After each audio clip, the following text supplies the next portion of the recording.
सौभाग्यशालियों, आचार्य देव पूज्यपाद स्वामी समाधि तंत्र के 80 नंबर के श्लोक में और एक कदम आगे बढ़ के कहते हैं, पूर्वं दृष्टात्म तत्त्वस्य विभात्युन्मत्तवज्जगत् स्वभ्यस्तात्मधियः पश्चात् काष्ठपाषाण रूपवत्। ज्ञानी ने जब तत्व का अभ्यास किया, स्वतत्व को पकड़ा, ध्यान में लिया, देह से भिन्न आत्मा को अनुभव में आता है, अनुभव करो।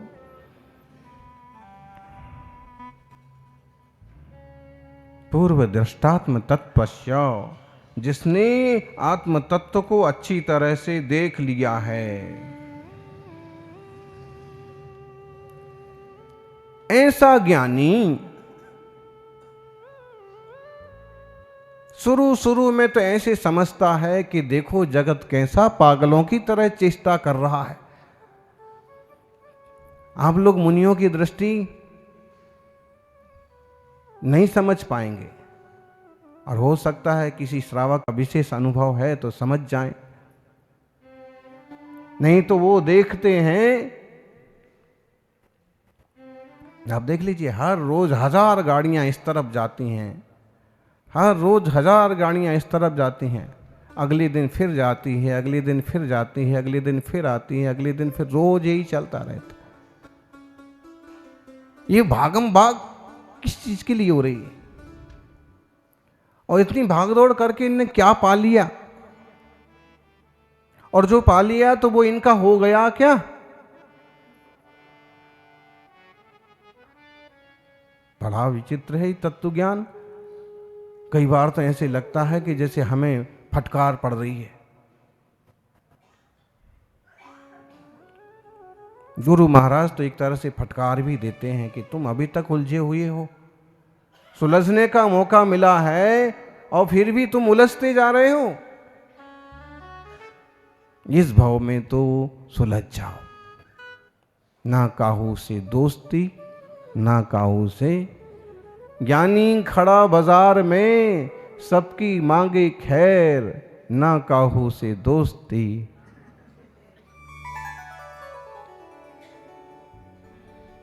मतलब क्या हुआ इसका? संभाव। ये अभ्यास सबको करना चाहिए, होता भी है थोड़ा थोड़ा। पूर्व दृष्टात्म तत्वस्य विभाति उन्मत्तवत् जगत, जिसने पहले पहले अभ्यास चालू किया है और जिनका चित्त अपने में रमने लगा है, जिन्हें अपना अनुभव होने लगा है, वो इस जगत को, चलते फिरते भागते दौड़ते जगत को देख करके पागल के समान समझते हैं। कैसे लोग हैं? पागल के समान। ये क्या क्या कर रहे हैं? इतना सारा उठापटक कर रहे हैं, इतनी भाग दौड़ कर रहे हैं, इस तरह की प्रवृत्तियां कर रहे हैं, इससे इनको क्या उपलब्धि हो जाएगी? ऐसे लगता है ज्ञानी को, ऐसे लगता है कि सब फिजूल का काम कर रहे हैं। अच्छा, ज्ञानी को तो लगता ही है कि ये फिजूल का काम कर रहे हैं, लेकिन वो अज्ञानी को भी मुनिराज ऐसे लगते हैं कि फिजूल का काम कर रहे हैं। अभी थाली भर के आहार दिखाया, थाली भर के मिठाई दिखाई, रसगुल्ले दिखाए और नमकीन दिखाए, काजू किशमिश दिखाए, और उनने सब देख देख करके देख तो लिए, लेकिन एक भी नहीं खाए। श्रावक ने तो सब कुछ दिखाए।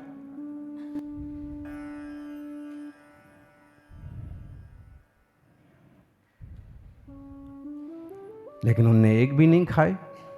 अब जो देखने वाला है वो बाहर से विचार कर, महाराज जी का दिमाग खराब हो गया क्या? ओ महाराज जी को भी अज्ञानी समझ रहा है। बताइए, इतनी बढ़िया बढ़िया चीजें छोड़ दें, और इतने बढ़िया काले काले घने बाल और किस लॉन्च कर रहे हैं। इनका दिमाग खराब हो गया है।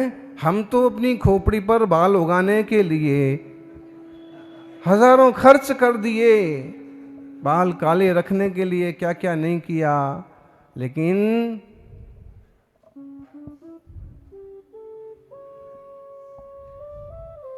इन बेवफा केसों ने जरा भी परवाह नहीं की। कंघी करते करते हर रोज 2-2 4-4 रवाना होते गए और जिंदगी के 40वें पड़ाव पर आकर के खोपड़ी ने,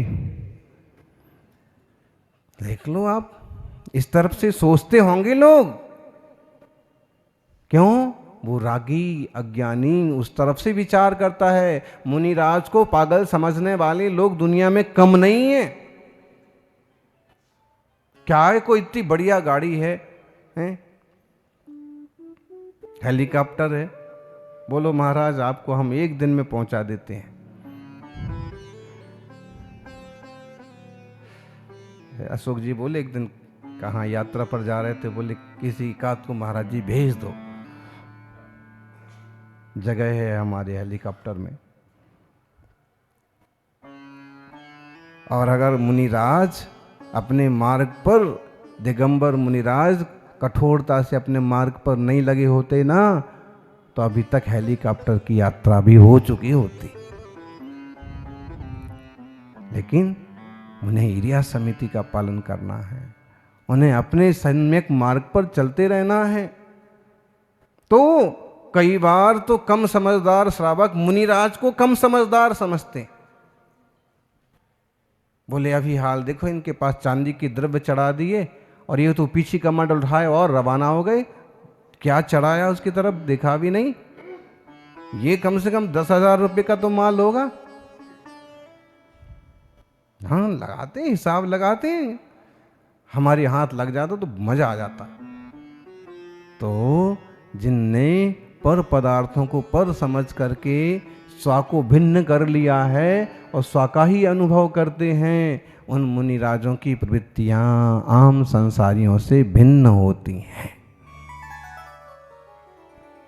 पैदल चल रहे हैं, अब बोले 10-10 गाड़ियां, 10 क्या कितनी भी गाड़ियां, इतनी गाड़ियां साथ में हैं, मुनिराज अपने अलमस्त पद विहार कर रहे हैं। क्यों? होंगी गाड़ियां श्रावकों की, सेवाभावी भक्तों की। मेरा तो कण मात्र भी नहीं है, मेरे तो मूल गुण हैं। जब प्रवृत्ति करना है तो इरिया समिति का पालन करना है, जब बात करना है तो भाषा समिति का पालन करना है, जब आहार करना है तो ईर्षणा समिति का पालन करना है। और हर वक्त जब जब भी वृत्ति प्रवृत्ति हो तो समितियां और पंच महाव्रत का ध्यान तो रखना ही, इंद्रिय विजय करना। 6 आवश्यक हैं, 7 विशेष गुण हैं।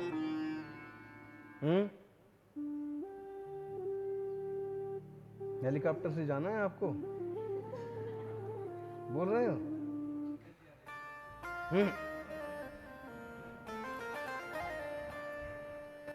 क्षुल्लक विद्याधर होते थे वैसे, लेकिन फिर भी मुनि बनो और मुनि बन करके सर्व संग त्याग का आनंद लो।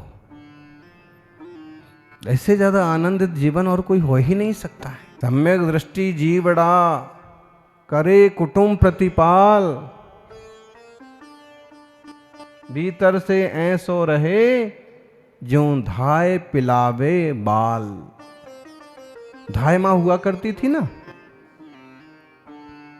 बच्चे के लिए, एक और माँ, एक और समझदार किसी को साथ रख लेते थे कि माँ के अलावा बच्चे की जिम्मेदारी इसकी, धाय माँ। और वो धाय में बच्चा इतना घुल मिल जाता है कि उसका दूध भी पीता है, उसकी गोद में भी खेलता है, सब कुछ करता है। लेकिन धाय को पता है कि बच्चा किसका है। ऐसे ही सम्यक दृष्टि जीव गृहस्थी के काम करता है, प्रवृत्ति करता है, परिवार चलाता है, व्यापार चलाता है, सब कुछ करता है, लेकिन पता है कि किस द्रव्य का परिणमन किस द्रव्य में हो रहा है। प्रत्येक द्रव्य का परिणमन अपने आप में हो रहा है। मैं तो केवल निमित्त नैमित्तिक संबंध वाला हूं या केवल योग और उपयोग को करने वाला हूं।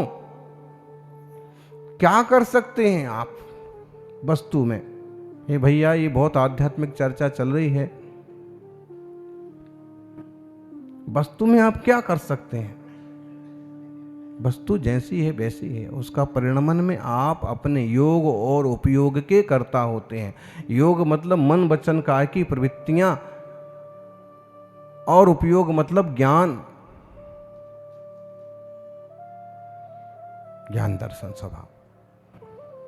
तो संसारी जन ज्ञानी को उन्मत्त की तरह भासित होते हैं, और वही ज्ञानी जब बार बार के अभ्यास से निर्णय कर लेता है और अच्छा अपने में दृढ़ हो जाता है, तो फिर उसे संसार की चीजें ठूंठ के समान नजर आती हैं।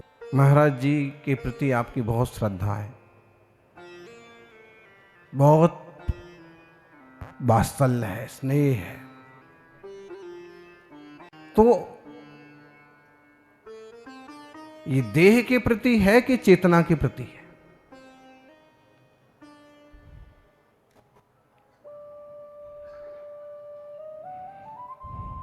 अरे भाई, घर में गुजर गए काका जी, अब काका जी गुजर गए, सब लोग रो भी रहे हैं और साथ में उनको बांधने की तैयारी भी।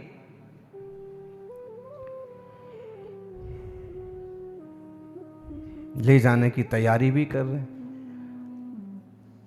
कल तक जो लोग इंतजार करते थे कि अभी तक नहीं आए, अभी तक नहीं आए, आज उनमें से कई लोग बोल रहे हैं अभी तक नहीं उठाया, अभी तक लेके नहीं गए। तैयारी करते करते लोग पूछने लगते हैं कि भाई और कितना टाइम है, और कितनी देर लगेगी। रोए भी जा रहे हैं और पूछे भी जा रहे हैं। पागलपन नहीं है तो क्या है?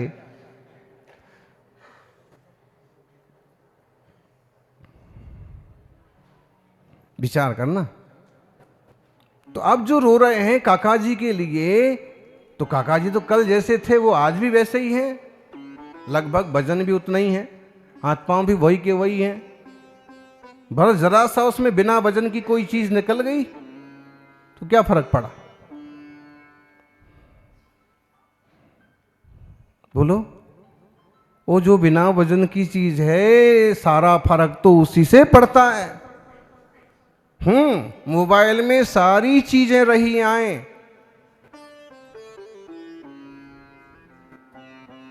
फिर सिर्फ एक चीज ना हो, क्या?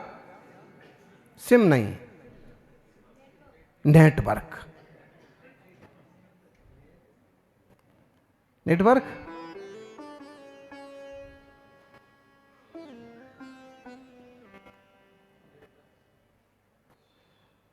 फिर तो और बहुत सारी चीजें हैं। डेटा आंखों से दिखता है क्या?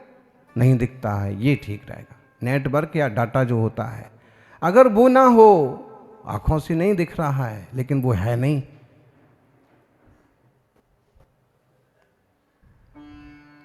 और है तो भी आंखों से नहीं दिख रहा है। तो ऐसे निर्णय कर रहे थे, जब तक काका जी हाथ हिलाते रहे तो किसी ने पूछा हेलो क्या हाल है? भाई अभी तो उनका हाथ हिल रहा है।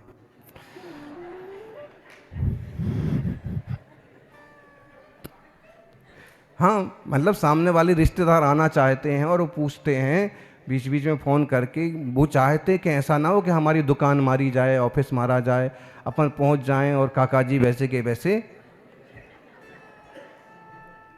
बहुत विचित्र है संसार का हाल। कभी चिंतन करिए, आपके ऊपर भी घट सकता है, सबके ऊपर घटना एक दिन। तो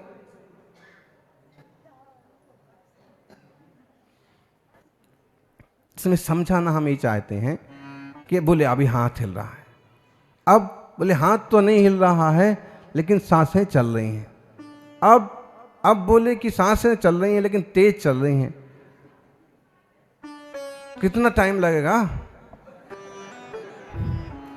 डॉक्टर क्या बोल रहे हैं? आप लोगों को हंसी आ रही है, लेकिन स्थिति एक गृहस्थियों में ऐसे बनती है। भैया जो है वो अमेरिका वाला छोटा वाला आना चाहता है और वो वहां से पूछता है, तो बोले जब पूरी निकल जाए तो मेरे को बाद में खबर कर देना।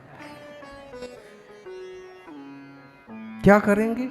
गृहस्थियों के अपने जंजाल भी हैं। और ये अब इसमें बात ये है कि जब आखिरी सांस निकल गई और फिर कहते कि अब काका जी नहीं रहे। क्यों नहीं रहे साहब? सांसें ही तो निकली, काका जी कहां गए? वो तो रखे हुए हैं ना।